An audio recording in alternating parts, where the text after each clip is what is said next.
know that God does have it under control, Yes. but yet He calls us to pray. He sure does. I mean, then in the Second Chronicles, I mean, that's very clear that the onus is on His people. That's right. If my people who are called by my name will humble themselves and seek my face, turn from their wicked ways. Talk a little bit about where you see things going, what God's spoken to you. I spent the better part of a week in prayer and just saying, God, show me something, and I'll share with you. Some things I'll share with you. I think He showed me about the next president, but I'm not supposed to talk about that, so I'll leave you in the dark. Probably just as well. Probably just as well, but I think I know who it's going to be. All right. I want to read just what I wrote down, and as if I'm hearing from the Lord these words. Your country will be torn apart by internal stress.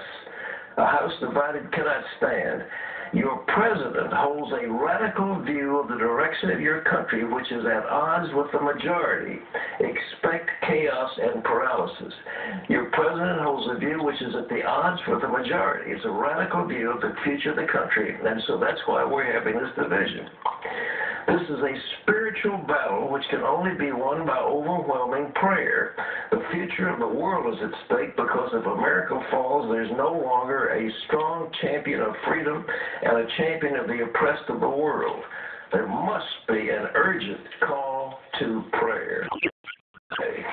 And then the Lord said, a time of maximum stress and peril, greater than at any time since the CBN ministry began. This country will begin disintegrating. Now, I thought, when did we start this place? I started CBN in I think, 1960. We had, you think of all the things that went on. You had the assassination of President, assassination of Martin Luther King. You've got a war in Vietnam. You've got all these things. He said it's a worse stress than before. So I'm saying, God, let me give you some suggestions, and you tell me if any of them is right. You know, pick one. So I said, is it an EMP blast? No, that isn't it. Is it a cosmic or solar radiation blast? No. Is it the Mayan galaxy alignment? No, it's not that. Which will shock many. Is it Iranian or North Korean nuclear threat? No. Is it an earthquake or a volcano? No. Is it a massive power failure? No. What is it? It's an economic collapse. And God said, and I quote, this is not my judgment. They are bringing it upon themselves. Yeah.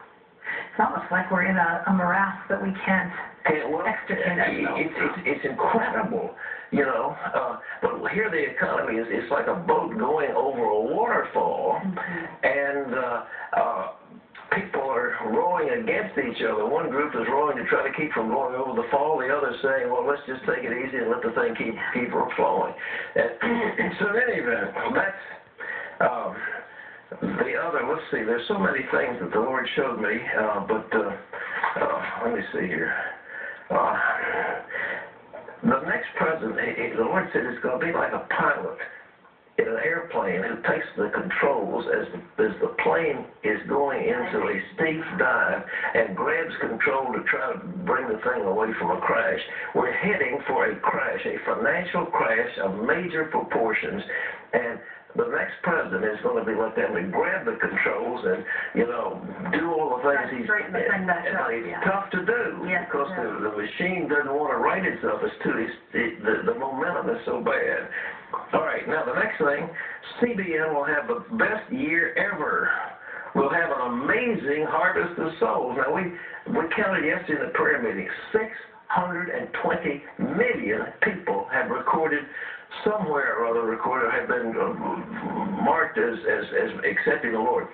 A greater harvest than ever. This year is going to be fantastic. And it'll be in the United States and overseas what we're going to see. And let's see. The Lord showed me something that I think is very, very important. I read carefully about the Galatians, and the Apostle Paul is talking about the works of the flesh. The Greek word is sarx, the flesh. And he listed the works of the flesh, and you see some of the things in there. Of course, you got immorality and sensuality, which we see so much of. But you've got enmities, strife, jealousy, dissensions, factions. All this is the party spirit. We're seeing it in more graphic detail than ever before in our history. And God says very clearly, and I want to read it, such things shall not inherit the kingdom of God. That's not a word from here, that's a word from him. From him, and it's in you will not inherit the kingdom of God. So don't tell me about your party spirit. It's sinful. Now he says the fruit of the Spirit, listen to this, is love, joy, peace, patience, kindness, goodness, faithfulness, gentleness, self-control. Last on self-control. That's one of the problems in our country. We don't have self-control. We don't have control over our spending. We don't have control over our eating. We don't have control over our drinking. We don't have control over our sensuality. There's no self-control. And there's not a government big enough, so the liberals want to put in more and more and